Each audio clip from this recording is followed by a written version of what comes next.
everyone, this is Big Entertainment and we are back again, and here now we have another video for you. And in continuing the lead up to the release of Captain America Brave New World, I've been reflecting back at all of the previous Captain America MCU movies. Now previously we looked at Captain America the First Avenger from 2011, and here now we are looking at the action-packed sequel Captain America Winter Soldier. Now there could be spoilers here not only for this film but for all other films and series within the Marvel Cinematic Universe, so just beware when going to this overall video. So when looking back at Captain America the Winter Soldier, its release date of April 4th, 2014, with Chris Evans returning once more as Steve Rogers alongside Scarlett Johansson, Samuel L. Jackson, Robert Redford, Sebastian Stan, Anthony Mackie and Toby Jones and Haley Atwell, and this time the film was directed by Anthony and Joe Russo. As well as being a sequel to the first Avenger, this was overall the third entry in Phase 2 of Marvel Cinematic Universe, which was dealing with the fallout of the mega successful first Avengers film from 2012, which saw the heroes defeat Loki and the alien invasion of the Chitauri. Phase 2 began with Iron Man 3 and For the Dark World, and now continues with the Winter Soldier. This is where we see a Steve Rogers, originally from the 1940s World War II timeline, now trying to climatize himself to a modern day age. Now here he is a recognised agent working for the secretive SHEILD organisation alongside leader Nick Fury and spy agent Natasha Romanoff, who we also know as the Black Widow. After a successful mission aboard the vessel, Rogers discusses with Fury the SHEILD initiative to release 3 massive helicarriers armed with satellite technology to provide surveillance all over the world. Steve shows concerns over this type of technology, and Fury takes these concerns over to the senior SHEILD secretary Alexander Pierce.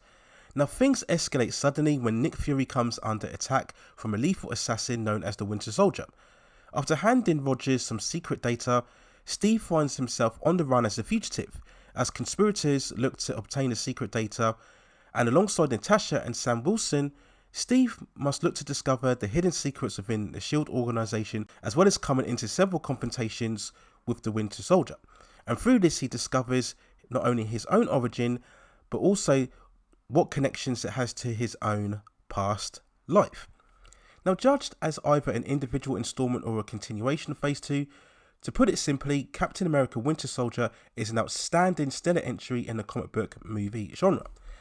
It has that real modern day look and feel of a contemporary action adventure, full of real verve and energy and also sophistication and intelligence. Adapting the renowned Ed Brubaker comic book arc, there are distinct themes here of government conspiracy, paranoia, global security and media manipulation, and it's so refreshing to see an invigoration here of a comic book film that knows how to handle these substantial themes alongside the action and spectacle. Whether it's the earlier scenes with Rogers and Fury and later on with Pierce, all talking about global protection and civilian safety, and then later on with the more conspiracy secrets uncovered when we see Steve and Natasha discover an underground bunker and the links between Hydra and Hydra itself, continuing its influence all over the world. It's all engrossing and riveting stuff, and there is a clear deliberate inspirational influence from the classic 70s spy thrillers such as 3 Days of the Condor or Capricorn 1, and then later on with also the Jason Bourne films of the 2000s, and it's all pulled off so magnificently throughout the story. We do then talk of the standout action sequences and the daytime street pursuits of Nick Fury coming under assault in his SUV, and seeing the first appearance of the Winter Soldier is the standout. We have Steve's very much renowned elevator scene, where he takes on multiple SHEILD operatives before escaping the base. We have a truly exhilarating 10 to 15 minute sequence that sees Steve, Natasha and Sam under furious attack in the convoy within the freeway. Real exciting and explosive stuff. And this then all culminates in the true standout sequence of the entire film. Steve's fights with the Winter Soldier is incredibly choreographed, full of hand-to-hand combats and maneuvers, as well as brutal hits, punches and kicks. It's right up there alongside the best fight choreography that we saw particularly in the first 2 Blade films. It truly is great, and not only one of the standout scenes in this film, but also I think one of the best fight sequences within the entire MCU. And when we talk about the MCU, it's often referred to the ongoing issue in terms of the lack of a strong villain, but in the rendition of the Winter Soldier they have an antagonist of real menace and physical presence.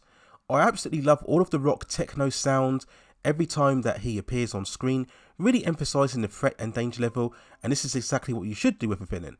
It was also great to see Robert Redford, one of all-time great movie actors as Alexander Pierce, bringing that gravitas and legacy, especially since he did star in the likes of 3 Days of the Condor.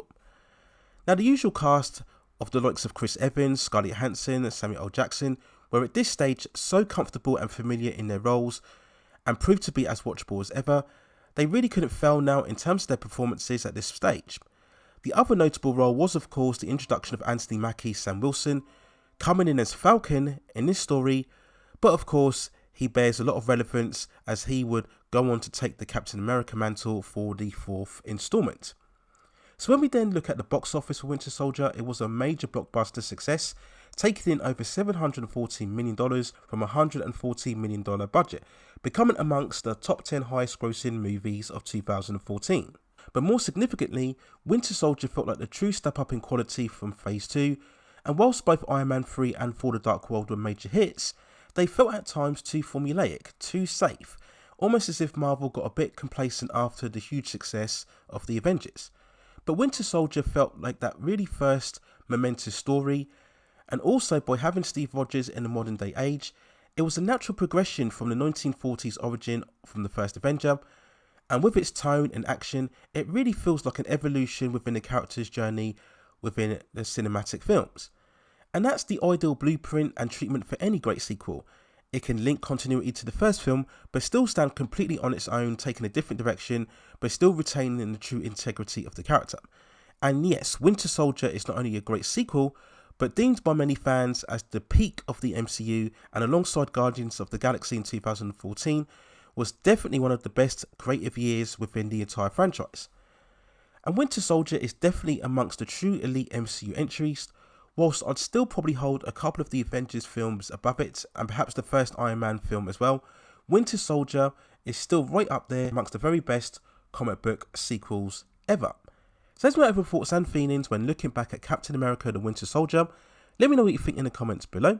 And if you have any other further movies, television series, or any other topics within the pop entertainment and culture scene that you'd like to see me cover within the channel, also drop me a suggestion within the comments, and I will see if I can provide further commentary for you on that subject matter within the future.